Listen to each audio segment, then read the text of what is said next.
நேத்திக்கு நம்ம வீடியோல ஒரு லீகல் நோட்டீஸ்ல ஒரு டிஃபமேட்டரி ஸ்டேட்மெண்ட் இல்ல ஒரு டிஃபமேட்டரி அலிகேஷன் எதனா இருந்ததுன்னா ஒரு அவர்மெண்ட் இருந்ததுன்னா அது மேல எப்படி ஆக்ஷன் எடுக்கிறது, எப்படி ஒரு கிரிமினல் நடவடிக்கை எடுக்க முடியுமான்றத பார்ப்போம். இன்னைக்கு நம்ம வீடியோல ஒரு கேஸ், ஒரு சிவில் சூட் ஃபைல் பண்ணக்கூடிய அந்த மெயினான டாக்குமெண்ட் பிளைண்ட்னு சொல்லுவோம். அந்த பிளைண்ட் ஃபைல் பண்ணும்போது அந்த கேஸ் ஃபைல் பண்ணப்பட்டிருக்கு அப்படின்னு அர்த்தமாகுது. ஸோ அந்த பிளைண்ட்ல ஒரு டிஃபமேட்டரி அலிகேஷன்ஸ் இருந்ததுன்னா, இன்னொருத்தருக்கு ஒரு மானக்கேடு விளைவிக்கக்கூடிய இல்ல அவதூறான எதனா ஒரு விஷயம் எதனா இருந்ததுன்னா, ஒரு டிஃபமேட்டரி அவர்மெண்ட் எதனா ஒன்று இருந்ததுன்னா, அதை பேஸ் பண்ணி ஒரு கிரிமினல் கேஸ் ஃபைல் பண்ண முடியுமா அப்படின்றத பத்தி இன்னைக்கு நம்ம வீடியோவில் நம்ம பார்த்து தெரிஞ்சுக்க போறோம். இது சம்பந்தமா ஒரு முக்கியமான ஒரு ஜட்மெண்ட், மத்திய பிரதேஷ் ஹைகோர்ட்டோட ஒரு முக்கியமான ஒரு ஜட்மெண்ட் பார்த்து நம்ம அனலைஸ் பண்ணி தெரிஞ்சுக்கணும்.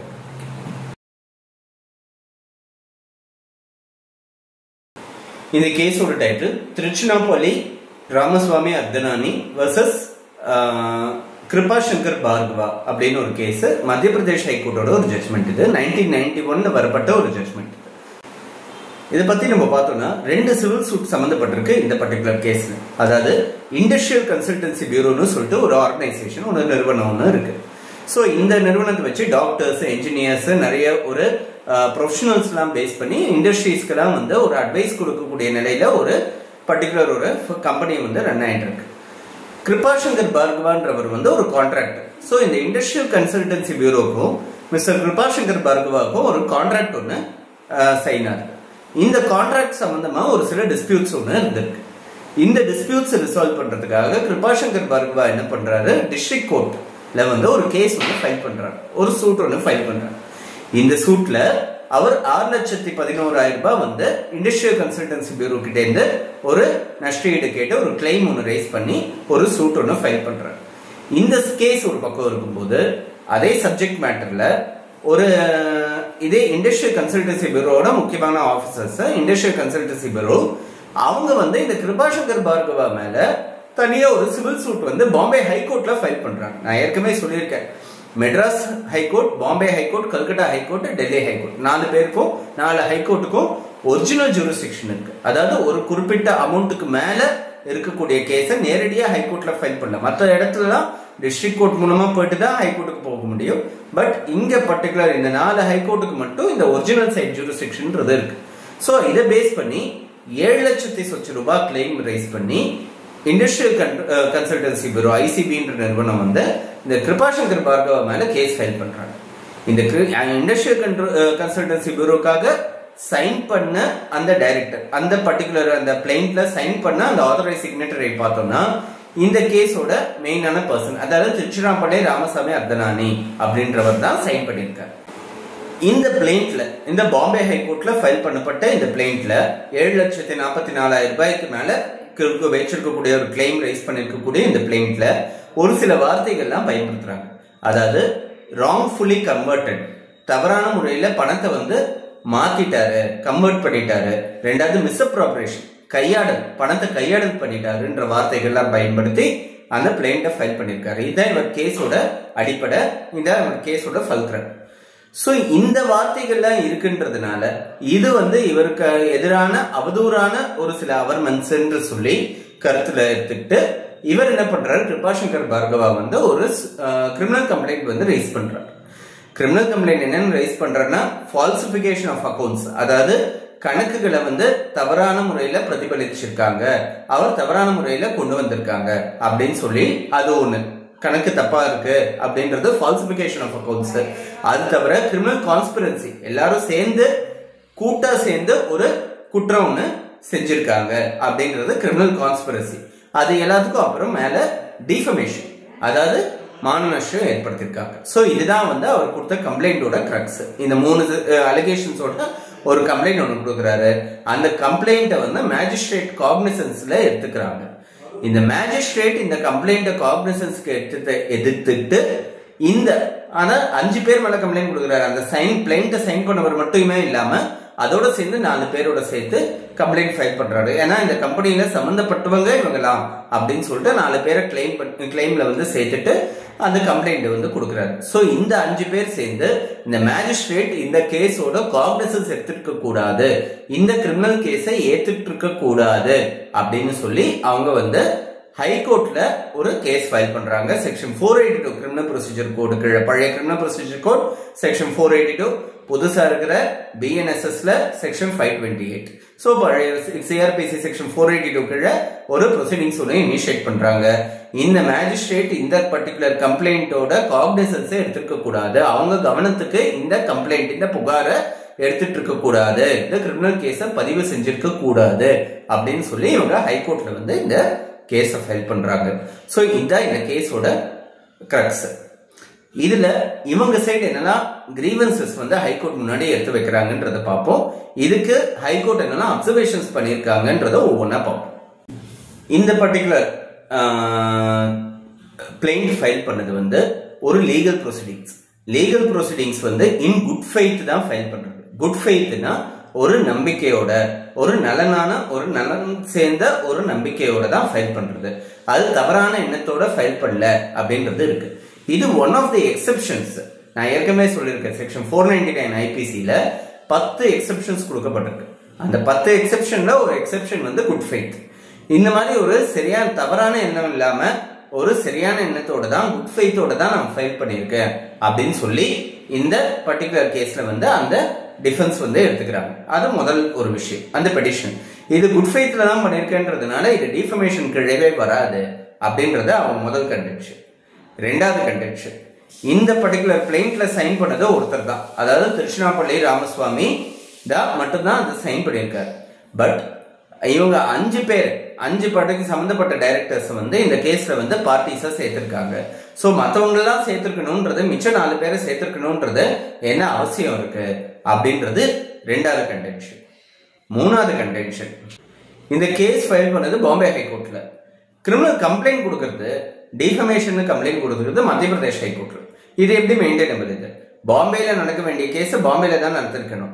அது விட்டுட்டு பாம்பே ஹைகோர்ட்ல ஃபைல் பண்ண ஒரு பிளைண்ட்டுக்காக மத்திய பிரதேஷ்ல டிஃபமேஷன் சூட்டை எப்படி ஃபைல் பண்ண முடியும்ன்றது இவங்க மூணாவது கண்டிஷன்.